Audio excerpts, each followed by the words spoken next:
Corporate governance, इसके क्या सिद्धांत है? पहला सिद्धांत तो यही है, सिंपल सी बात है कि हमको क्या करना है, हर इंफॉर्मेशन को ट्रांसपेरेंसी और डिस्क्लोज करना है ताकि हमारा काम सही तरीके से होता रहे और हमको ये पता चलता रहे कि हम रूल्स एंड रेगुलेशन के अकॉर्डिंग काम कर रहे हैं कि नहीं कर रहे हैं, सभी हितों की सुरक्षा हो।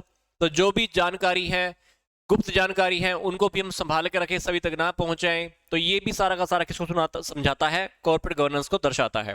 फिर रिस्पॉन्सिबिलिटी एंड अकाउंटेबिलिटी, ये बात भी मैंने पहले बताई थी आपको कि कॉर्पोरेट गवर्नेंस के अंदर हम अकाउंटेबिलिटी और रिस्पॉन्सिबिलिटी दोनों की फिक्स कर देते हैं।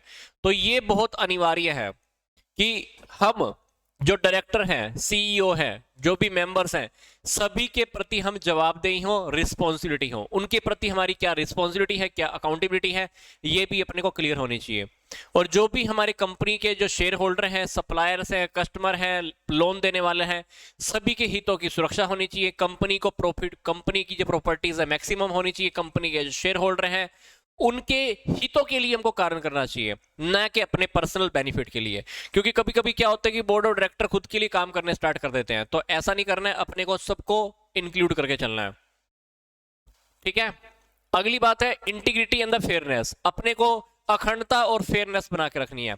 तो कंपनी की आचार संहिता अपनानी चाहिए, कंपनी के जो भी रूल्स एंड रेगुलेशन को फॉलो करना चाहिए, नैतिक मूल्यों को भी पालन करना चाहिए, जो भी कानूनी प्रावधान है उनको फॉलो करना चाहिए। तो हमको क्या करना है, इंटीग्रिटी बना के रखनी है, फेयरनेस बना के रखनी है। तो कंपनी के जो भी अधिकारी हैं उनको निजी हित के लिए काम नहीं करना, बल्कि कंपनी के फायदे के लिए काम करना है। तो कंपनी के प्रति वफादारी उनकी हायर लेवल की होनी चाहिए। फिर अगली बात है वैधानिक नियमों का पालन। तो ये अपना फोर्थ प्रिंसिपल है। तो जो भी हमारे रूल्स एंड रेगुलेशन है गवर्नमेंट के बनाए हुए हैं, चाहे वो कंपनीज एक्ट हैं, चाहे वो फेमा है, चाहे वो सेबी के हैं, चाहे वो कॉर्पोरेट टैक्स के हैं, सारे रूल्स एंड रेगुलेशन को अपने को फॉलो करना चाहिए। और ये रूल्स एंड रेगुलेशन हमको अच्छे तरह से पता होने चाहिए, परिभाषित होने चाहिए। ये था हमारा प्रिंसिपल्स का टॉपिक। प्रिंसिपल्स के बाद अब हम स्टार्ट करने जा रहे हैं हमारा mechanism of corporate governance. Mechanism, ठीक है। तो कहता है कि इंडिया के अंदर कॉर्पोरेट जितने भी मामले हैं ना, उसके मंत्रालय व भारतीय प्रतिभूति सेबी के मुख्य तौर पर काफी सारे इन्होंने प्रावधान इन्होंने स्थापित किया है। तो कहता है कि गवर्नमेंट ने क्या किया है, कॉर्पोरेट गवर्नेंस के लिए काफी सारे अधिनियम पारित किए हैं। मतलब सुशासन, निगमित सुशासन को अप्लाई करने के लिए, बनाए रखने के लिए काफी सारे रूल्स एंड रेगुलेशन बनाए हैं। इसके अंदर क्या है, कंपनीज एक्ट, सेबी के rules and regulation, depository act, काफी सारी ऐसे हैं जो इन्होंने गवर्नमेंट ने बनाए हैं। फिर क्या बोला, कहता है कि गवर्नमेंट ने लिबरलाइजेशन को बढ़ावा देने के लिए उन औपचारिकताओं को कम किया है, परंतु कुछ कंपनियों ने इसका दुरुपयोग भी किया है।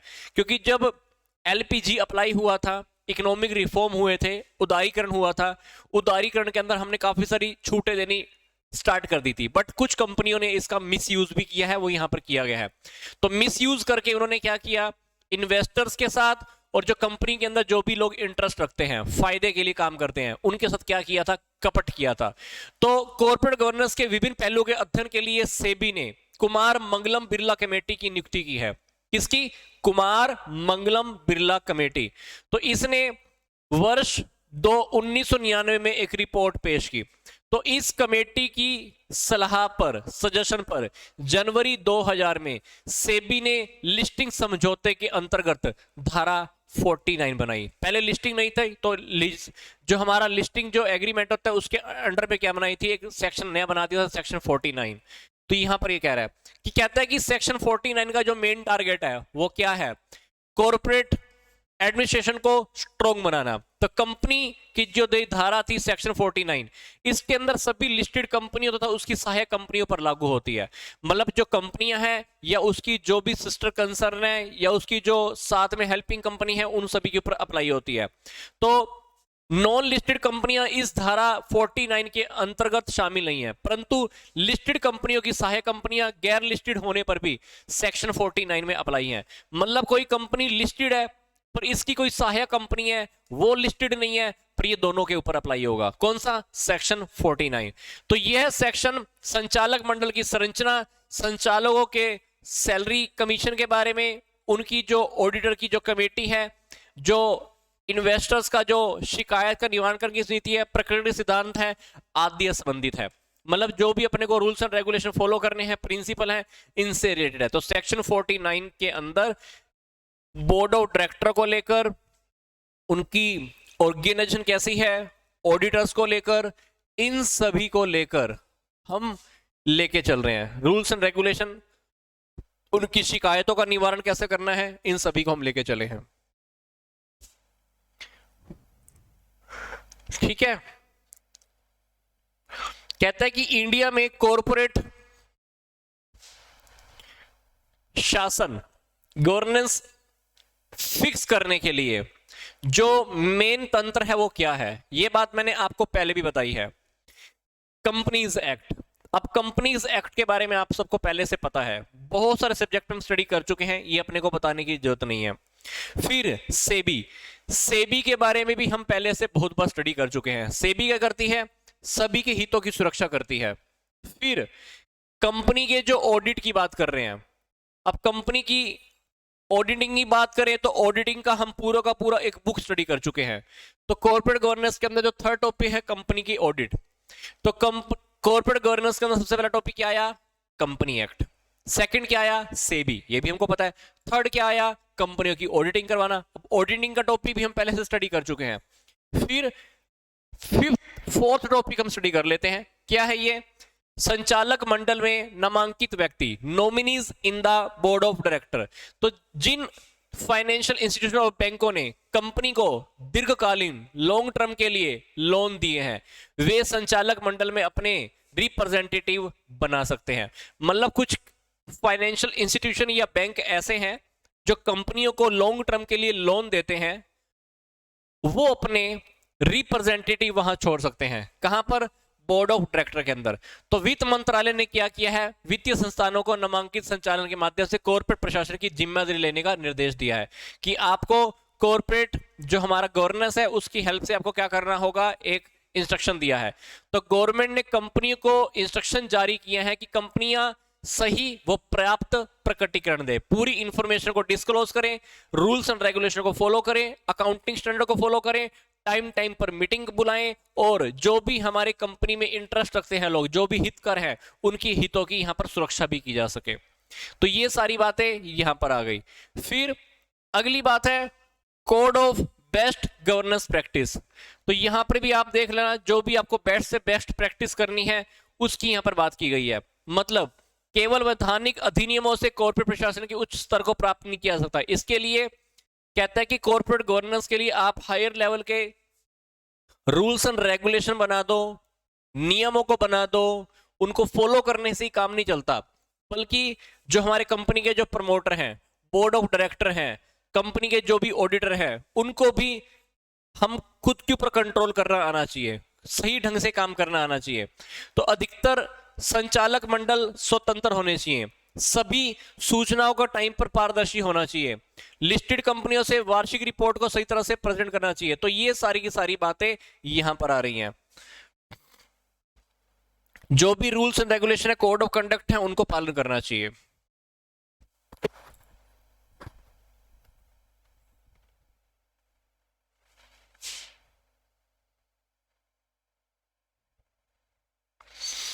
अब आगे बात आती है सेबी एंड कॉर्पोरेट गवर्नेंस। ये टॉपिक भी एज पर योर सिलेबस है। कहता है कि कॉर्पोरेट गवर्नेंस को अप्लाई करने के लिए सेबी को कुछ पावर्स दी गई हैं। सेबी को क्या पावर्स है, ये पावर्स देख लेते हैं। पहली बात, सेबी को पावर है जो भी हमारी अकाउंट्स की बुक है, रजिस्टर है, अदर डॉक्यूमेंट्स हैं, उनको इंस्पेक्शन करने की। ठीक है, क्योंकि काफी सारी कंपनियां क्या करती है, गलत तरीके अपनाती हैं और अंशों को शेयर बाजार में लिस्टिंग करवा देती हैं। तो ऐसी स्थिति में गवर्नमेंट का सेबी के थ्रू ये अधिकार है कि इन कंपनियों की जो अकाउंट्स की बुक है, रजिस्टर है या अन्य डॉक्यूमेंट की हम जांच कर सकते हैं। क्योंकि कभी कभी क्या होता है, काफी सारी कंपनी ना अपने शेयर्स को गलत तरीकों से भी रजिस्टर्ड करा देती है, लिस्टिंग करा लेती है। तो यहाँ पे सेबी को पावर दी गई है कि इन कंपनियों की सभी चीजों की आप चेकिंग करो। सेबी की second power, powers of court. SEBI को 1908 के अंडर में कुछ मामलों में न्यायालय के भी अधिकार प्राप्त है। तो क्या कर सकती है सेबी, उनकी अकाउंट्स की बुक को, डॉक्यूमेंट को निश्चित समय में, भाई 5 दिन के अंदर आपको डिटेल भेजनी है, इस जगह पे भेज देना और हम उनकी चेकिंग करने वाले हैं। तो ये भी अधिकार है।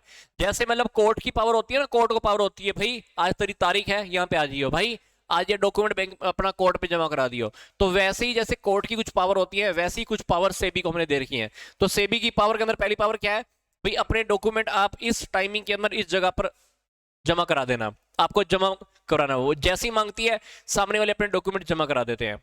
तो ये अधिकार है। जांच करने का अधिकार है, किसी भी व्यक्ति को अपने ऑफिस में बुलाने का और उसे शपथ दिलाकर उससे जानकारी प्राप्त करने का अधिकार है। मतलब सामने वाले को जैसे हम ओथ दिलवा देते हैं ना, जैसे कोर्ट में ओथ होती है, शपथ खाओ तुमने काम किया है कि नहीं किया है, गीता के हाथ रख के कसम खाओ। तो वैसा ही अगर हम किसी इंसान को अगर अपने ऑफिस में बुलाएं तो उसको ऑफिस में आना पड़ेगा और उसको शपथ दिलाकर उससे जानकारी भी हम ले सकते हैं। किसी भी कंपनी की पुस्तकों, रजिस्टर व पत्रों की जांच करने का भी अधिकार है। और जो भी गवाह हैं, गवाहों के भी बयान लेने का अधिकार है। ठीक है, तो जैसे कोर्ट के अधिकार होते हैं वैसे ही इनकी कुछ पावर सेबी को दी गई है। कुछ दूसरी भी है। शेयर बाजार में किसी भी सिक्योरिटी के सेल या परचेज करने पर रोक लगाने का अधिकार। किसी व्यक्ति के सिक्योरिटी के सेल परचेज पर रोक लगाने का अधिकार। कंपनी के प्रोस्पेक्टस में शेयर के इशू करने से रिलेटेड अगर कोई विज्ञापन ऐसा है, कुछ गलत फल आता है तो उसको भी रोक लगाने का अधिकार। लिस्टिंग कंपनियों के बारे में प्रवर्तकों को सभी महत्वपूर्ण जानकारी संबंधित निर्देश देने का अधिकार। तो सेबी कंपनी के जो प्रमोटर होते हैं उनको अधिकार दे सकता है, उनको आदेश दे सकता है कि वो लिस्टेड कंपनियों में अपने शेयरों की गिरवी रखने की जानकारी भी उपलब्ध करवाएं। ठीक है, तो हमने शेयर्स कितने लिए हुए हैं, कितने शेयर हमने गिरवी रखे हुए हैं, तो इसकी डिटेल भी उनको देनी पड़ सकती है अगर सेबी चाहे तो सेबी की यहां पर पावर्स है और ये कॉर्पोरेट गवर्नेंस के साथ जोड़ दी गई है क्योंकि गड़बड़ ना हो। पहली पावर ये बुक्स, अकाउंट्स को लेकर, रजिस्टर को लेकर, डॉक्यूमेंट्स को लेकर। दूसरी पावर जैसे कोर्ट की पावर और कुछ अदर पावर। तो सेबी की पावर्स को कॉर्पोरेट गवर्नेंस के साथ जोड़ दिया गया है। अब जो टॉपिक हमारे स्टार्ट होने जा रहे हैं ये हमारे कल्याणी पब्लिकेशन में से ही हैं।